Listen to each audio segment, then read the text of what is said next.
the organic foods industry is one of those components of healthy living and self-defense that, as I see it, that can be understood from this perspective that less is more, meaning less toxins equal more vitality. And you can see this in the fact that it advocates fundamentally the removal of certain things, not the addition of anything. People think of organic, it's actually not such a special premise.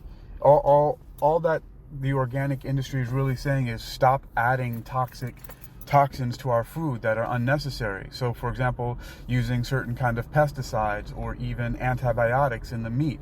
So the organic industry also calls for, filtering water. So what they're doing is they're filtering out things. They're taking things out, not adding something to it. And that's what an interesting understanding that people should have, that you actually become healthier by removing things that are not good for you. I know it seems oversimplified, but it's actually not. It's just fundamental. And sometimes fundamental things that are necessary for our health, our optimum health, seems like it might be complicated, but it's not. Or it seems like it could be oversimplified. Both of those things happen, but it really isn't. It's even very close to and similar to the understanding that, for example, we have in weight reduction, right? Healthy weight reduction is often the elimination, right? Fasting, if you will, in a sort of way, where you're reducing the amount of calories that you're putting in and or increasing the amount of physical activity that you do. Both of those things can work. It's best to do a safe combination of the two, and you can gradually work your way up to finding a happy medium of how much you reduce and how much activity you output. But that really is as simple as it gets. And there are lots of examples in many different ways about how reducing toxins or toxin elimination actually increases our vitality and improves the quality of our lives. And sometimes it takes some time it always takes time to accumulate experience. But some experiences, like, for example, athletic longevity, as I call it, or maintaining hyper-athleticism, is something that is experienced over time. Now that I have 3 decades, 34 years of playing KappaGuerra, or at least using KappaGuerra movements, and sometimes playing KappaGuerra with various different groups and people, or just doing the solo movements, or even doing acrobatic movements and all of the jumping, spinning, crawling, climbing, and kicking and stuff that I do on a daily basis, you come to the realization that it's all about the decisions that you make. And again, it's fundamental, and so sometimes it might seem oversimplified, but then you have to ask the question, why is it that the majority of people aren't doing that? Why do people constantly make excuses about why they can't? What is the issue with discipline?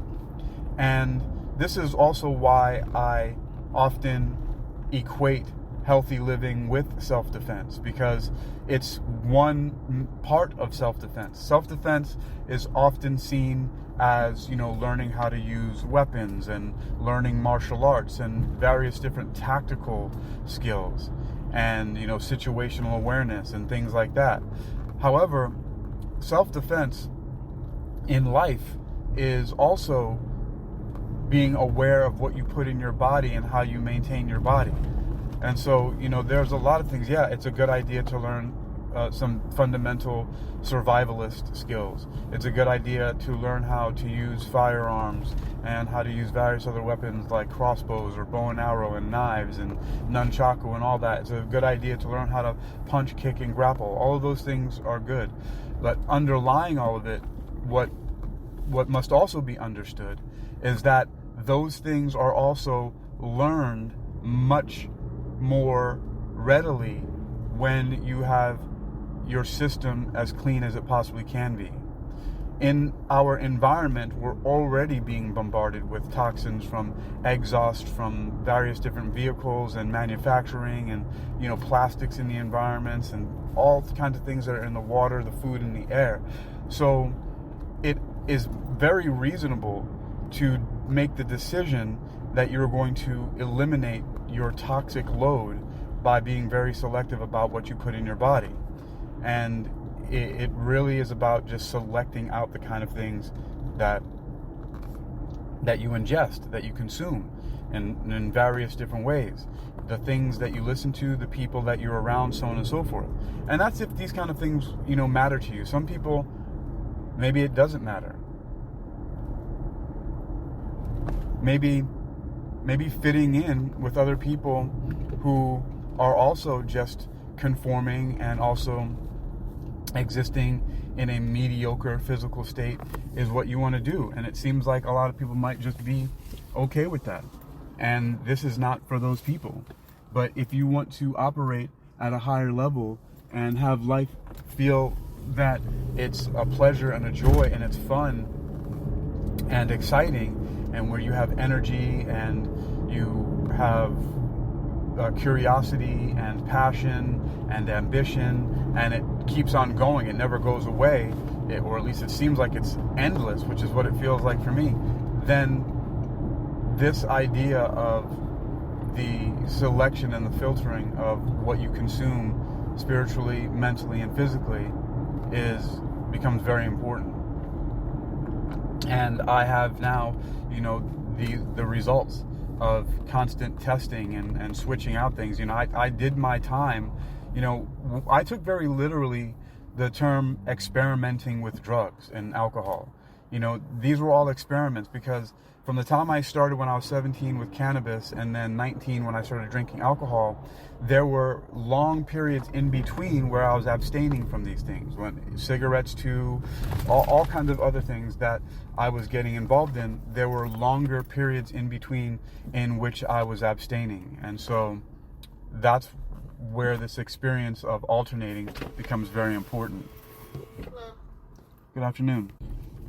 Okay, so this is really, it doesn't take too much of, an explanation for this, but this is a major part of self-defense. And once again, it makes a huge difference what you're consuming.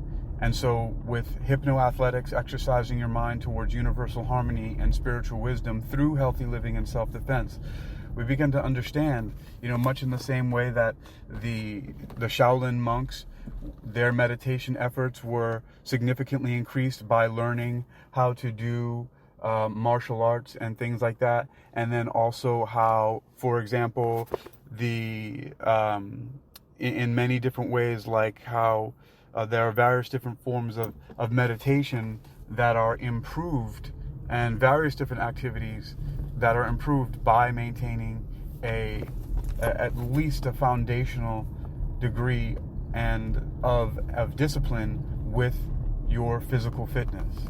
And so many people will attest to this, who have succeeded in various different ways.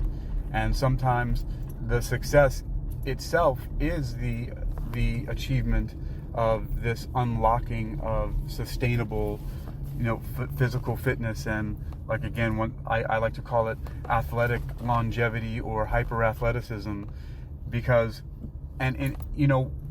it's sometimes it's natural to it sometimes just happens. And, we don't want to go around comparing ourselves to other people, especially if it makes us feel less than. But when you look at what's normal or statistically most frequent, and look at what, for example, people celebrate, that's why we have the word celebrities and what they're looking up to. They're looking up to that facade that a lot of people put out, and that a lot of celebrities, right, who are action heroes or play superheroes or are models, and people are looking at those things, or professional athletes, right? And that's why why those are billion-dollar businesses, because people are looking up to people who have high degrees of skill and ability. And so you can take your own slice of that. You may not feel like you need to become a professional athlete, but you can operate like one. And what that does is it makes life feel, in comparison, so much easier, simpler, and more enjoyable in comparison to if your body is a burden. And so one of the things about a burden, right? You've heard the saying, felt like a weight was lifted off of my chest or off of my shoulders. Well, that's exactly the kind of feeling that happens when you start to eliminate toxins from your life. And I wrote this article years ago on hypnoathletics.com that says, becoming superhuman through toxin elimination and nutrition. And this is one of the fundamental pillars of KappaGuerra, the only war to wage is within. And, this whole idea of war, because sometimes that's what it feels like. That's why it's so difficult. It's a challenge, it's a war, it's a battle. And on the website exercisingyourmind.com, the title was Wealth, or is still to this very day, 19 years later. Hypnoathletics is 20 years old now. But the title is Wealth Attraction Research. Great health is the truest of all wealth. And that is playing out right now and showing itself to be absolutely true, at least in my experience. And that's what I share with other people. I am Hakeem Ali Bocas Alexander.